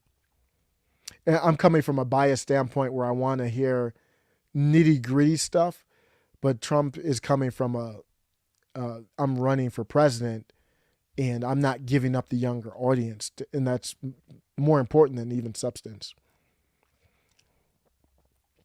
Facebook and Twitter bans by political party. Yeah, it could get worse than that. I mean, they're lifting hate speech against Russia, so banning Trump from Twitter is going to, we could look down the road and say that's child's play compared to what they could do. Yeah. Yep. The drug that begins with the letter I was once banned, and now we find out there's conflicting information. They're still banning on it. Kim Iverson got banned for talking about the drug that begins with the letter I. She got banned. Oh, she got a strike. She's out for a week right now. I talked about censorship. I didn't even get to that. And Kim Iverson was just on with Tim Pool. And when Tim has leftists who are grounded in fact and reason and critical thinking, the show is just amazing. Just like when he has libertarians on there who are grounded, the show is amazing. That'd be cool if you could have Jimmy Dore on there, but it's hard to schedule all that kind of. I wonder if they have talked. Jimmy Dore on with Tim Pool would be. I don't think he's ever done it on Tim Pool. Kim Iverson, I've seen her at least 2 times. YouTube hit liberal hive mind for a week vacation. Wow. Yep. So yeah, I think I've got most of the comments there. Well, thank you everybody for stopping by. Hope you have a good weekend. I'm trying to think what's on my mind for videos right now. You know what? I think what I'm going to do is I'm going to do a video upload on just a stream of consciousness at some point about topics going on, just to kind of narrow in on what some of the next important things are. Like, what's the next thing to watch out for? Because I think there's a lot of stuff going on with the pandemic that's important.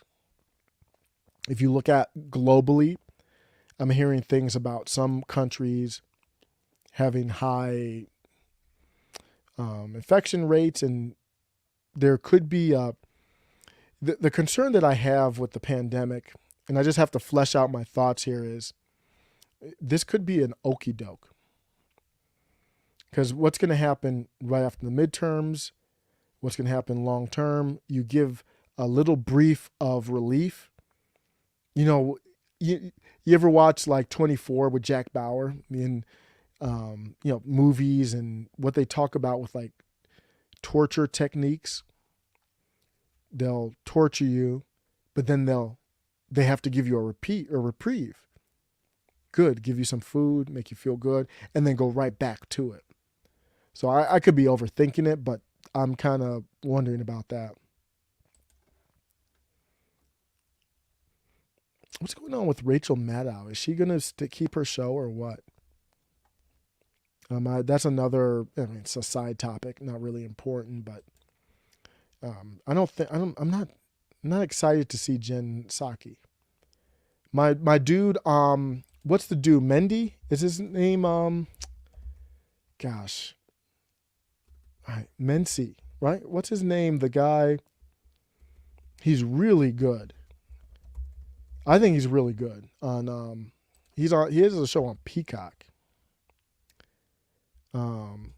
Sorry, I forget his name. Shoot. He does good interviews. I think he's really good. I think that's who I would choose. Believe it or not, even though I don't agree with her, Tiffany Cross is somebody who I would look at too. I think she's really funny, talented. She's really good.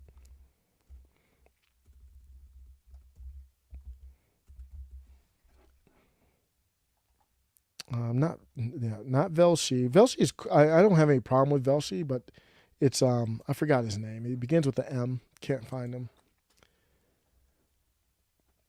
Does anybody still watch mainstream? Eric Smith, thank you for the super sticker. Have you seen the Climate Town YouTube video speaking on gas companies are the problem? No, I have not seen that. I'll look that up. Climate Town. That's a scary name for a YouTube channel right now. Okay. I'm not subbed. I just went over to Climate Town. I am not subbed to Climate Town, so I appreciate that. So many YouTube channels out here. U.S. oil and gas companies trying to profit from war. All these houses suck. Break up with gas stoves. Wow, a lot of views there. Yeah, I'll check that out. Because the climate is a touchy subject as well. So to name your channel after that would be a tough one there. Tough topic to navigate. All right. Well, cool. Well, thanks everybody for hanging out. If you do not know, we do have a Discord. And we're really just getting it off the ground. It is curious timing. Speaking of censorship, the Discord, if you don't know, so I put the Discord in the chat. If you don't know, Discord, owned by Microsoft, they're doing some extra levels of censorship, even going beyond the platform. So if you do something outside of the platform, they can say, we'll ban you on our platform. I mean, all of them have the same. Oh, Black Conservative Perspective. Oh, yeah, that's my dude. Yeah, he's real good. He's really, really good. He pumps out a lot of videos with good topics, and I like his perspective a lot. He was on with what's his name? Oh my gosh, why can I not remember his name right now? My dude from the Black channel, the Black News channel. Is that channel still going on? I know BNC, they had some problems, financial issues. But he went on there and had a good debate. Not easy to do on their platform. That's a difficult thing to go onto their home territory and have a debate. But he went on there and he was debating I think it was critical theory. I forgot what it was. It was a while back. But he's good. Who else do you... Oh, ABL. Yeah, no doubt. I'm a huge Officer Tatum fan. Love that dude. He's an independent thinker. I like that. I really like him a lot. Smart, great marketer. His energy is through the roof. I would have to take like some type of drug to get his type of energy. He is hilarious. And we will have I look at his videos and I'm like, oh damn, he covered that. And what he covered it, I can't cover it, but I still have that feeling like, damn, he already covered that. Do I need to? But I will watch his video, And if he pretty much said what I was going to say, then I won't even do the topic. It's just, I mean, my topic should be just a link to his video. But if I have a different perspective, then I definitely would still do the same topic. But yeah, this Officer Tatum, and that's how I found out. I bring him up because that's how I found out about ABL. ABL is great.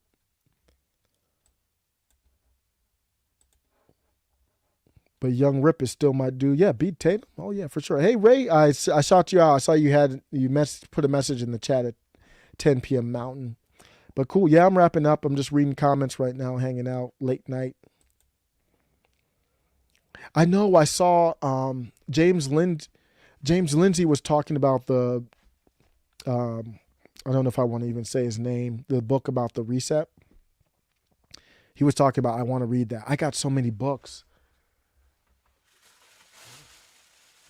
I might not finish this one because, it's right in line with a lot of. I want to read some stuff that's off topic, but I'm reading Snake Oil by Michael Singer. It's a great book. It's not too long, so I'll probably just finish it. Before that, I was reading The Real Fauci. That book is, oh my goodness, that book is so good. The Real Anthony Fauci. Anyway, you'd be surprised at how much fact is in that book, like verifiable fact. It is not just opinion. I mean, there's opinion in there, but it's one of the most important books I've read probably ever. The Real Anthony Fauci. It helped me kind of connect the dots with the pandemic, and they're doing the exact same thing with other topics.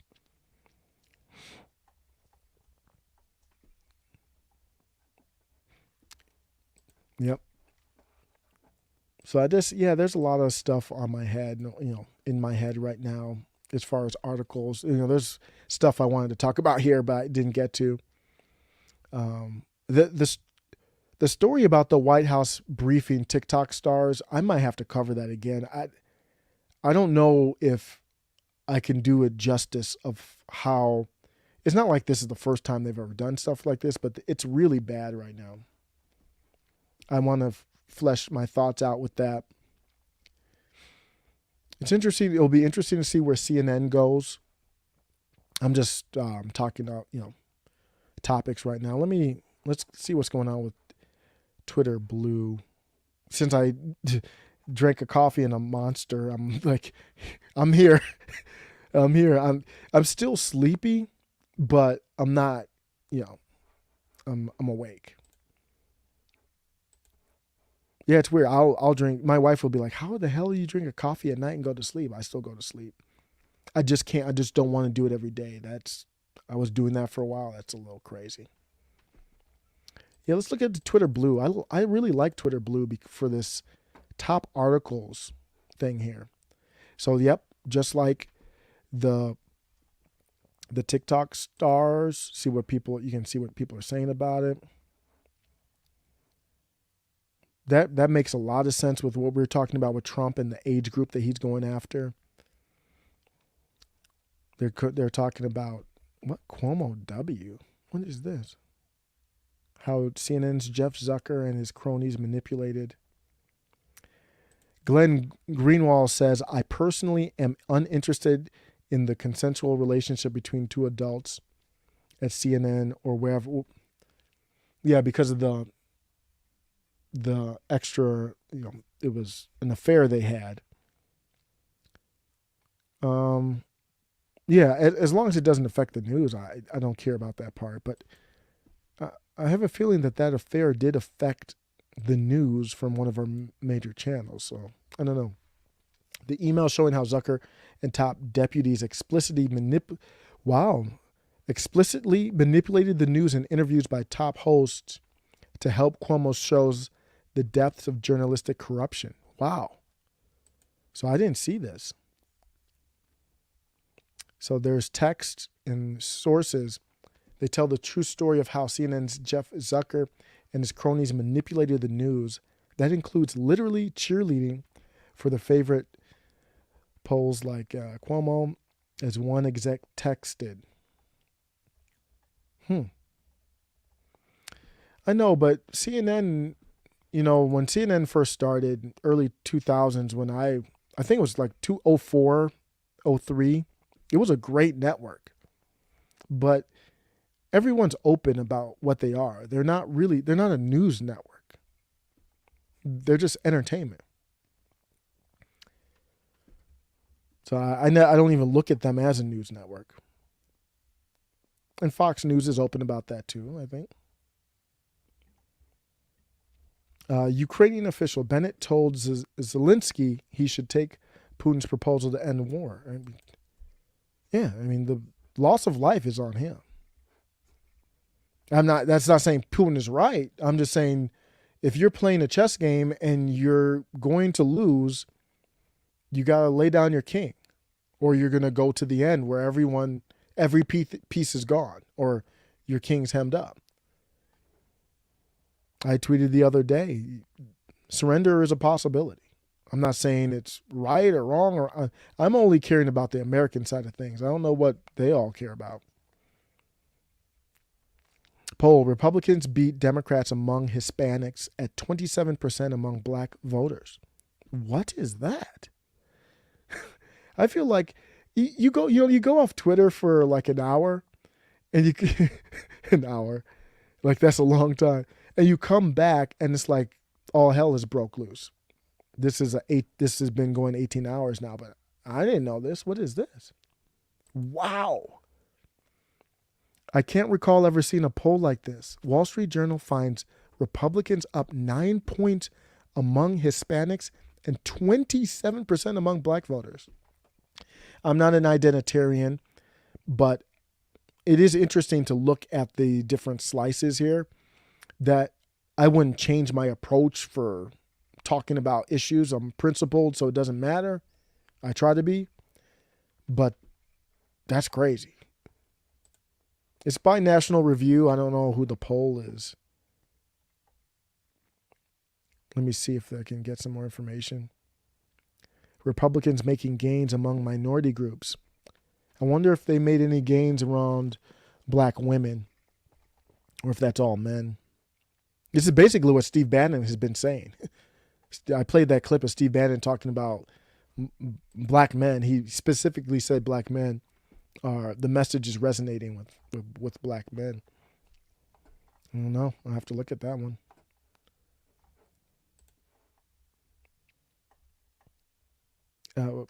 Yeah, that's very, very interesting.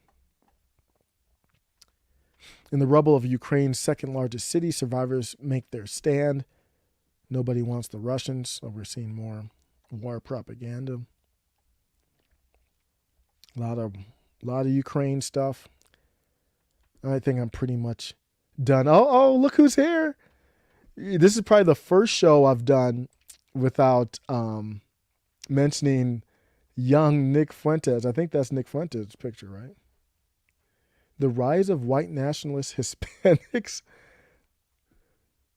What is a white nationalist Hispanic? I got to take a look at. Oh, is this Axios?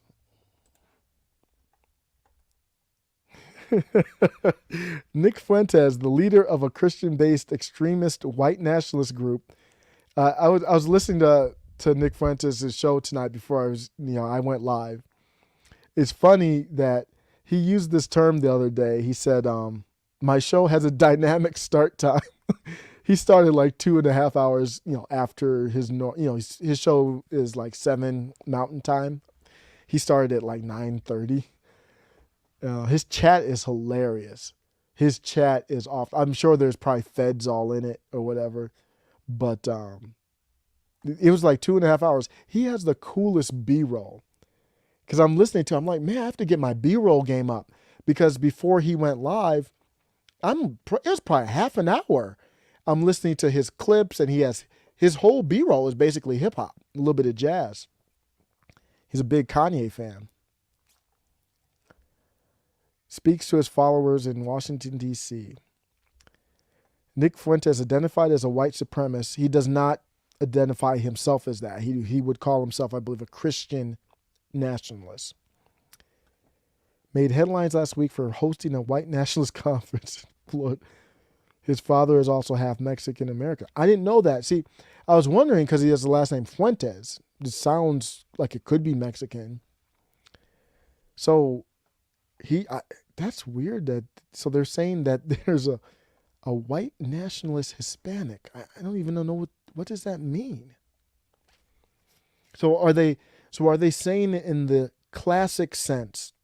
Because if you make it in a literal sense, there's nothing wrong with a white nationalist. You could call me a black nationalist. I mean, if you say I have black skin and I'm America first, isn't that would be labeled a black nationalist? Now, if you say black nationalist, that's a whole nother stigma to it. But I think they're playing a game with words here. Now, he will say, edgy, racist stuff, but I don't know. I guess you could call him a white nationalist if you wanted to. Big picture, Fuentes is part of a small but increasing visible number of far-right provocateurs. That I would agree with that. He is a provocateur, that's for sure, with Hispanic backgrounds who spread. What is this? What does that have to do with anything? Who spread racist, anti-Semitic messages. I knew they were going to go to Enrique Tarrio. I knew they were going to go there. That's the only other one I could think of. But they're both very influential. Notice they're going after them hard. No fly zone, can't use like Visa, MasterCard, I believe. Fuentes, he said a lot of crazy stuff. He said a lot of stuff. It's a wild headline, though. Some people just laughed. Oh my gosh. Oh my gosh. Hispanic Americans who identify as white is an incredibly telling phrase from folks who will never understand why.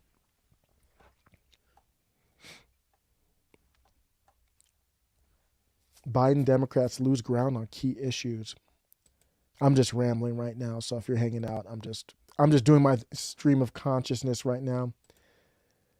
Leftists play a lot of word games and people still fall for it. It's very powerful. I had no idea how powerful words were.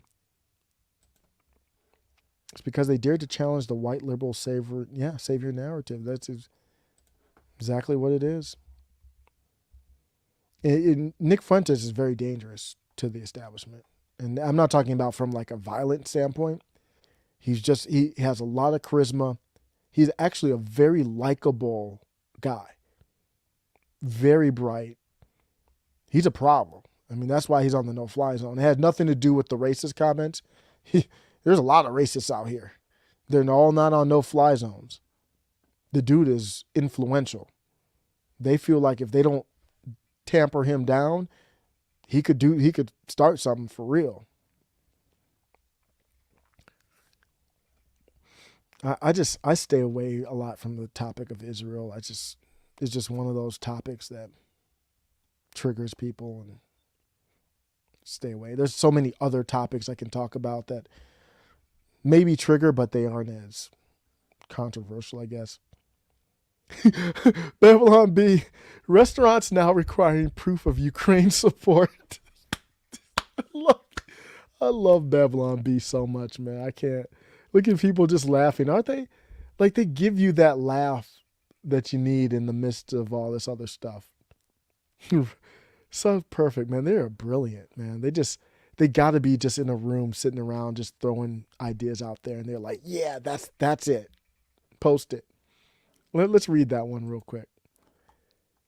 Or just look at it. As the war between Russia and Ukraine rages on, restaurants across the country are now requiring proof of Ukraine support in order to eat at their restaurants.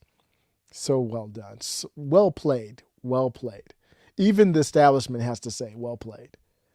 Patrons are being asked to produce a photo ID and open up their social media profiles to prove they have been adequately supporting Ukraine by posting flags and sharing the latest wartime propaganda. We need to support Ukraine as it is the latest thing we're supposed to support, said the manager of one NYC cafe. If you aren't adequately supporting the thing that everyone says we're supposed to be supporting at this time, you don't deserve to eat in my store. When asked about whether he would still require these V cards due to the pandemic, he stared blankly and said, "The what? I'm not sure what you're talking about. Where's Fauci? I haven't seen him in a minute." Since the Woke AF podcast, patrons who don't have adequate evidence of Ukraine support will then have to show adequate evidence of Russian hatred before entering. Oh man, they are in their bag right now. They have gotten so much better. Every headline's like a banger now from them.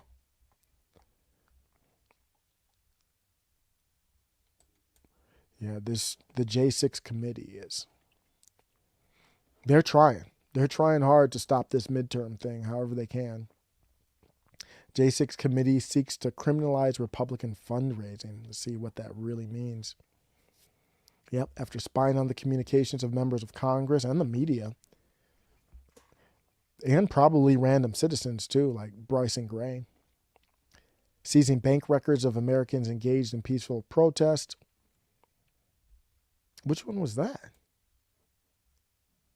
Oh, yeah. That was part of the... Yeah, I saw that. Oh, wait. Where's my... Okay, so it's not sharing the... I'm looking at the article. It's not, I didn't realize it wasn't sharing it. So, yeah, they're doing all kinds of power moves there. That's an interesting one. She couldn't pay her tax bill. The government sold her home and kept the money. Wow. A 93-year-old woman couldn't pay her property tax bill. Wow. The new identity politics of Eric Adams. In a city of weird people and weird mayors, Adams may be the most idiosyncratic figure to ever hold the office.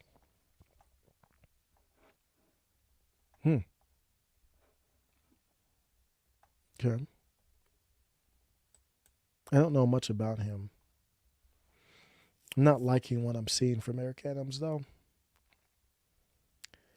And he's a moderate Democrat. In 2021, we launched, so this is political, we launched our race and identity newsletter, The Recast. I have not followed that. I'm on political. I have not followed that one.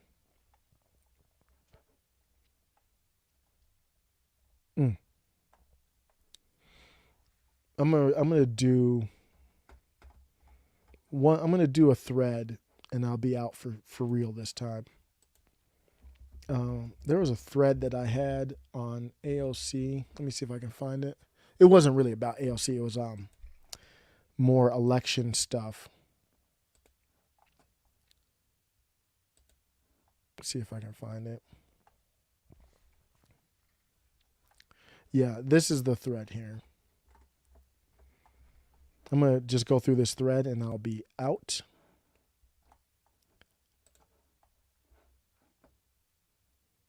So it's just interesting data from Echelon Insights. So here's the first one. Dems are more highly concerned about climate change, the pandemic, and racism than inflation. Kind of showing that they are the party, they say the latte liberals, they're the party of, money. They're the people who are not concerned about inflation, and there could be some ignorance in here too, or just blind cultish type following. But if you have money, you're not as concerned about inflation. It will hurt you, but you'll be good.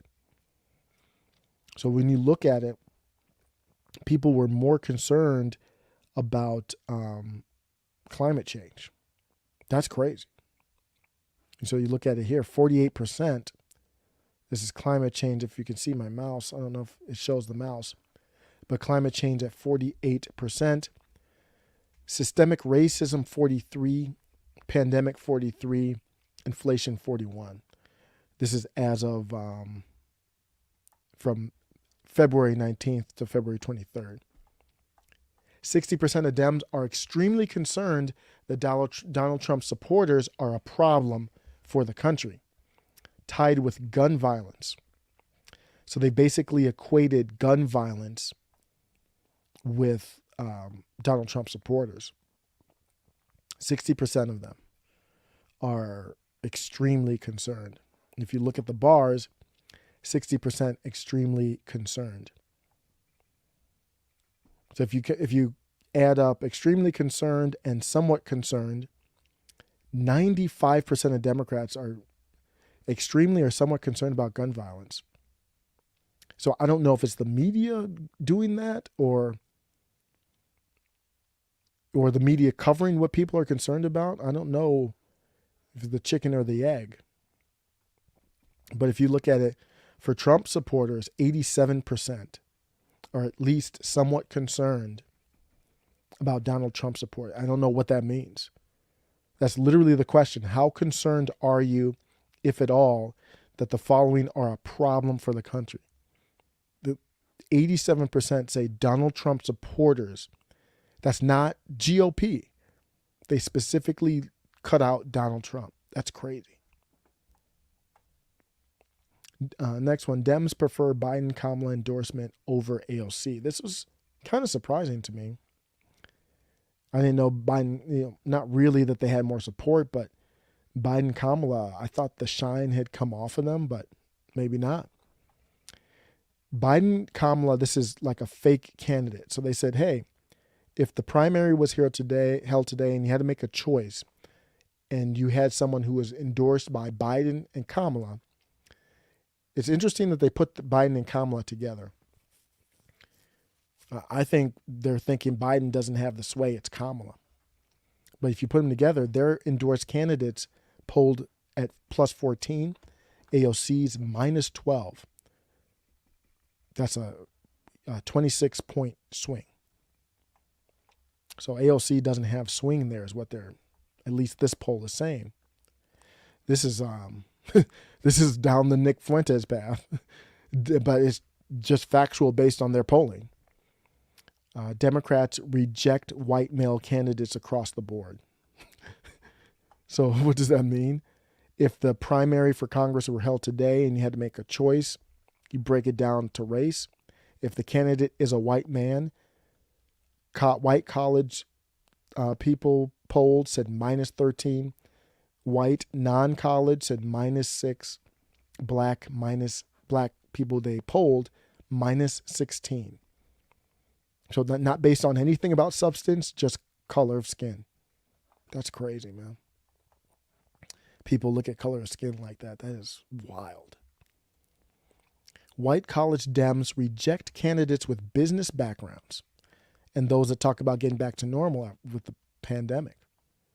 So white college started a successful business, minus 16. That is a hatred of capitalism.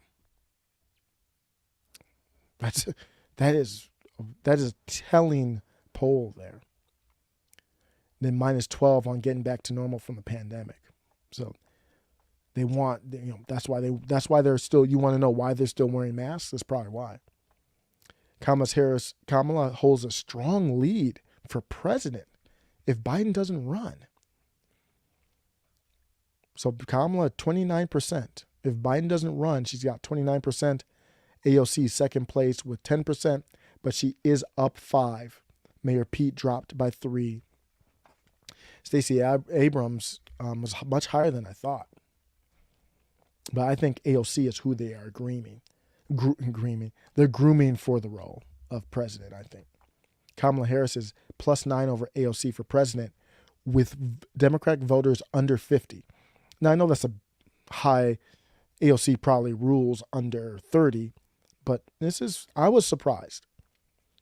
Plus 9 over AOC, under 50. So that's that. I thought it was interesting. Just wanted to share that. I remembered I did that.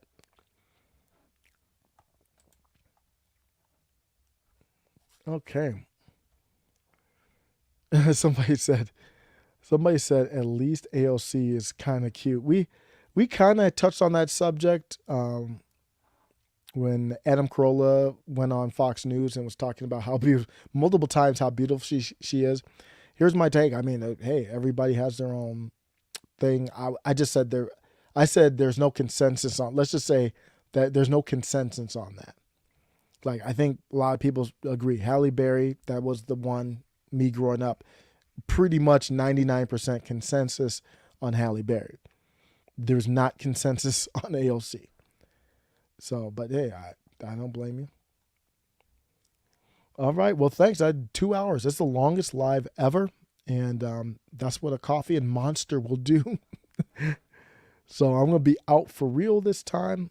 I'm going so long, it's going to be like, because what I want to do is take the videos and then edit it down and, upload clips.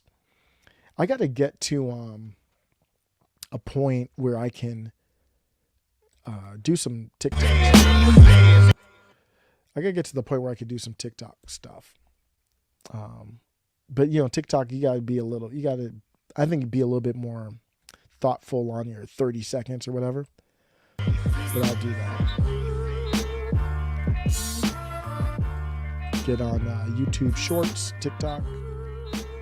I gotta get my editing game up for that. I'm trying to get the volume right. But I'm out. Thanks for watching. Take care.